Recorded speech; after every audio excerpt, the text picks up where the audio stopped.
নমস্কার বন্ধুরা, সুস্বাগতম। আজকে আমার বাড়িতে আমার কাকার হাতের রান্না, যেই রান্নাটা হচ্ছে সেটা হচ্ছে মাংসর তেল দিয়েই মাংস রান্নার রেসিপি। আজকে তোমাদের সঙ্গে সেটাই শেয়ার করব। সমস্ত কিছু কেটে গুছিয়ে নিয়েছে। তেলের মধ্যে গরম মশলা আর গোটা গরম মশলা ফোড়ন দিয়ে তারপরে দিয়ে দিয়েছে চর্বিগুলো। সেই চর্বির থেকেই যেই তেলগুলো বেরাবে সেটা দিয়েই রান্না করা হবে। তারপরে দিয়ে দিল পেঁয়াজ কুচি, ভালো করে ভেজে মশলাটা দিয়ে দিতে হবে।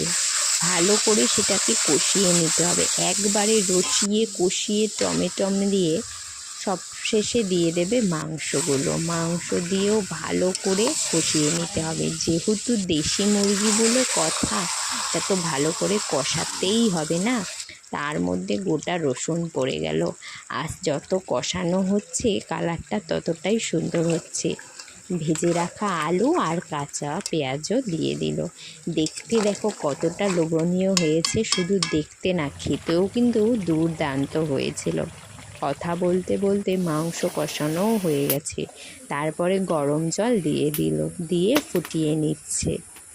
আর কষা মাংস হয়েছে, একটু মাংস নেব না সেটা কি কখনো হয় বলো? এদিকে আমি একা একা খাচ্ছি আর এইদিকে সবার লোল পড়ছে। বাউ হয়েছে। Thanks for watching, love you guys, বাউ হয়েছে, টাটা। বাউ।